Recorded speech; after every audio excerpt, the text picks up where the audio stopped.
Hürmetlik Şərq Türkistanlıq qarindaşlar. Şərq Türkistan xəbər agentliğinin xəbərlər proqramısını görüşünüzü qızğın qarşı alırıq. Төндә təfsili məzmununu diqqətinizə sunumuz. Şərq Türkistan sürgündü hökumətinin Tashqi ishlar və bexatarlik ministri Salih Xudoyor əfəndi 13 yanvar günü Şərq Türkistan Uyğur diasporasidagi Uyg'urlarni Xitoy və onun istihbarat şeriklarining şübhəli hərəkətlaridan agahlandırıb mundaq dedi. Yaqinqi bir qancha kun mobaynida Kanada və Amerikadagi necha o'nlagan Uyg'urlar Kanadaning davlat nomeri bilan boshlangan +1 289 717 2422 numaradan WhatsApp orqali qilingan bir telefonni topshirib olgan. Telefon qilgan kishi ismini doktor Muhammad deb Sharq Turkiston gruppasidan va yana Sharq Turkiston surgunda hukumatidan ekanligini aytib, o'zini tanishtirgan. Men mo Sharq Turkiston gruppasidan bugun oqshom yig'in bor. Mening sizni mo yig'inga qo'shib olgim bor. Men sizga bir kod avataman. O sizning ekraningizda ko'rinadi. Siz uni menga avatib bering. Men sizni bu yig'inga taklif qilaman degan. Bu kompyuter qaraqchiligi orqali kimlik o'g'irlash keng ko'lamli harakatining bir qismidan iborat. Bu harakat Xitoy va uning istihbarat sheriklarining shaxslarning jihozlariga yoki hisoblariga haddi huquqsiz erishish, inchik uchurlarni o'g'irlash, shaxsiy munosabatlarni kuzatish qatorliq faoliyatlarni elib berayotganligi va muhojiratga Sharq Turkistonliklarni, Uyg'urlarni nishon qilganligidan shubhalanamiz. Kuzatishlarımizdan shu ma'lum bo'ldiki, nishonlanganlarning hammasi Kanada va Turkiyadagi Uyg'urlar tomonidan boshqarilgan Tirilish otliq WhatsApp to'piga qo'shib olingan. Bir qancha telefon olg'uvchilarning so'ziga qaraganda, telefon qilguvchi Pokiston va Janubiy Osiyo shivasida so'zlagan. Biz bu qilmishlarga qarata tanımagan, bilmagan nomerlardan kelgan telefonni almaslikni, tanımagan insonlardan kelgan kodlarni, ulanishlarni ochmaslikni, ham bahilmaslikni. +1 289 717 2422 numarini darhol cheklab etishni, yerlik rahbarlikka doklad qilish va to'rda hambarlashni tavsiya qilamiz. Biz Kanada doiralari, Amerika doiralari va boshqa Amerika federal tekshirish organiga o'xshash munosabatli organlarni bu xil kimlik o'g'lash harakatlarini tekshirishga, Xitoyning o'z davlatidagi Sharq Turkistonliklarni nishon qilishning oldini olish uchun harakat qilishga chaqiriq qilamiz. Sagak bo'ling va bu yozmani keng turda hambahirlang dedi. Salih Xudoyor əfəndining ijtimoiy axborot vositalarida Sharq Turkistonliklarni ogohlantirishi atisilam matbuotlarda xabar qilindi. Osiyo xalqaro xabarlari to'ri, Hindiston supisi xabar to'ri 16 yanvar kuni Sharq Turkiston surgunda hukumati muhojiratda yashayotgan Sharq Turkistonliklarni nishon qilgan kimlik o'g'lash aldamchiligi to'g'risida ogohlantirdi degan temada e'lon qilingan xabarda Sharq Turkiston surgunda hukumatining tashqi ishlar va bexatarlik ministri Salih Xudoyor əfəndining ogohlantirish yozmasini va bu ogohlantirishning ahamiyatini tafsiliy tunishtirdi. Atalmış Şinjan dairələri Xitayning Yangi yil harpisida bexatarlikka kafolatlik qilish uchun qishloq safarbarlik faoliyatini boshlagan. Erkin Asiya radiosining 14 yanvar kunidagi xabariga qaraganda, Atalmış Şinjandagi doiralar Qamariya Yangi yil harpisida Atalmış Şinjanning atalmış bexatarlikini kuchaytirish qishloq harakati boshlaganligini aytgan. Atalmış rayon mutaxassislarining so'ziga qaraganda, bu faoliyat 2024 yil noyabrda Xitoy jamoat xavfsizligi ministrligi qo'zg'agan asosliq nuqtasi Atalmış Şinjan bo'lgan tajovuzchi Xitoyning mamlakat miqyosidagi bexatarlik harakatining bir qismi hisoblanadi ekan.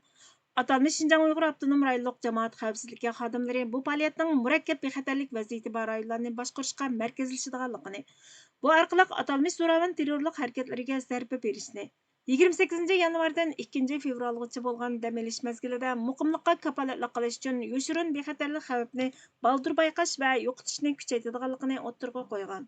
Atalmış Şinjan Uyg'ur avtonom rayonlik jamoat xavfsizligi idorasi shahar va bozor darajalik kasbdoshlarining 2024 yillik qish fasli va 2025 yillik bahor bayrami mezgilida ijtimoiy kafolatga qattiq kafolatlik qilishni asos qilgan qishloq harakatni boshlash uchun alohida tadbirlarni yo'lga qo'ygan.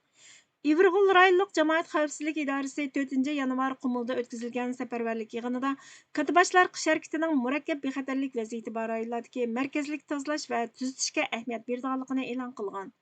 2024 yili Atalmış Şinjan Uyg'ur avtonom rayonlik jamoat xavfsizligi tarmoqlari tarafidan o'tkazilgan qishloq harakat yig'inida yangi davrdagi Fengchao tajribasini ching tutish va taraqqiy qildirish talab qilingan bo'lib, bu qotil mavzuning davrida atalmış ommani sinfiy dushmanlar ustidagi mustabidlikni kuchaytirishga safarbar qilish jarayoniga o'xshab qolgan. Yig'inda katiboshlar yana yerlik hukumatning mas'uliyatini surishtirish va ko'p xil hal qilish mexanizmining yo'lga qo'yilishini ilgari surish, ammo orasidagi masalalarni vaqtida unumli hal qilishni ta'kidlagan. Xabar qilinishicha, Xitoy yo'lga qo'ygan atalmış butun mamlakat miqyosidagi qishloq harakat 11 oyning 5ida Guangdong o'lkasi Zhuhai shahrida bir tantarbiya markazida yuz bergan 35 odam qazo qilgan, 43 odam yaralangan bir voqeadan keyin Qaniqchar Xi Jinpingning buyrug'i bilan qanot yaydirilgan ekan. Amerika Cumhuriyetçiler Partiyasining Kengash palata a'zosi Marko Rubio Taylandda tutib turilayotgan Uyg'urlarni Xitoyga topshirib bermaslikka lobbichilik qilgan.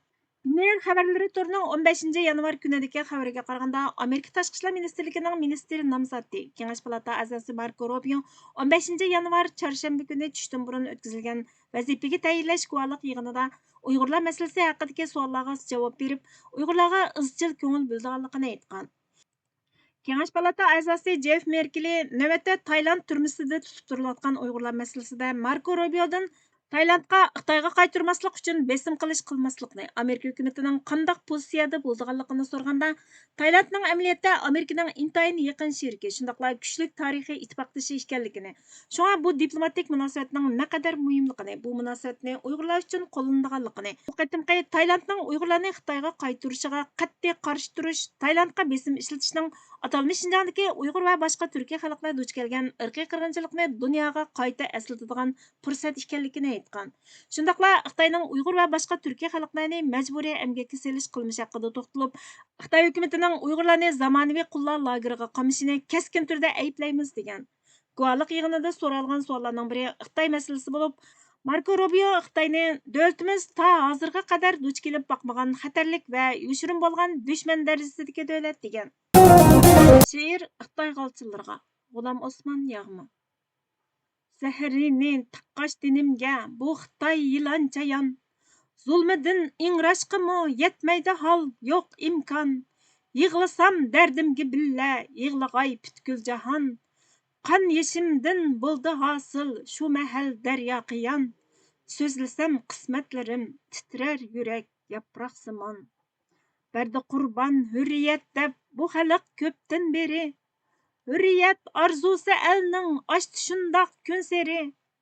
G'albi yo'q ammo savoqlar berdi oqqan qon teri.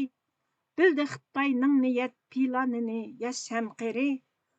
O't va suvdek birga bo'lmaymiz Xitoylar biz hamon. Xumsilarcha birlari hamkor bo'lib Xitoy bilan ishqilarmish birlashib shu paskina to'mpay bilan. Xuddi yirtqushni qo'shib qo'y qo'za yilqa tay bilan. Billa qo'ygandek va yoki otashni o'tni may bilan. Hürriyet yo'llariga so'qmoqchi to'sma tag'davan. Qish kuni zulmatni tunni chillagan shum qog'isan. Elbeshiga qamchi o'ynatgan munofiq do'g'isan. Bekerak bizga faqat rizqimni qilma o'g'isan. Federatsiya muxtoriyatni xotiningga qilg'in so'g'isan.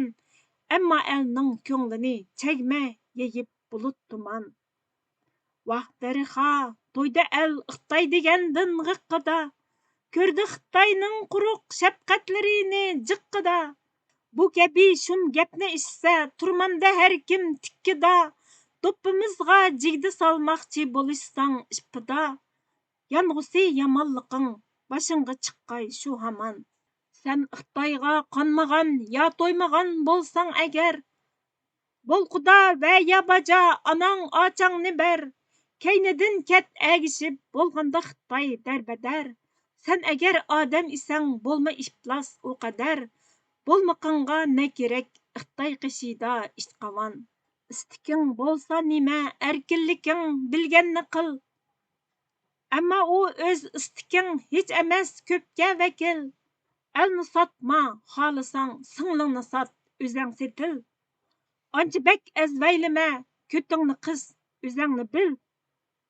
El taraf bo'lmak hamon erkak ishi bizning mizon. Va'dasiga bitmagay hech kim Xitoyning shu bugun.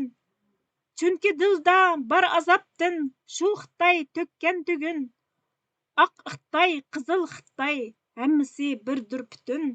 Shu Xitoylar dastidan chiqdi mana boshdan tutun. Bu Xitoymi u Xitoydek qon ichardir begumon. Yemiki poq bo'lg'isi qog'iga ulpat bo'lsa kim. Talasa g'aljirsini gar qanjuqi bo'lmas hech kim.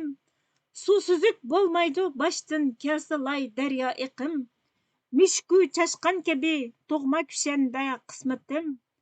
Biz va Xitoy ayni shu holda imiz ko'pga ayon. Чаңқыған чөлләрдә болғандәк go'yoki суғызар. Bo'ldi elmu hürriyetke aşkane intizar. Bolsa ger el oğlu kim düşmenge tinmay gür qazar. Bolmasa pushti haramliq to'g'ri yo'ldan kim azar. Beddua el qarg'ishi bek yamandur, bek yaman.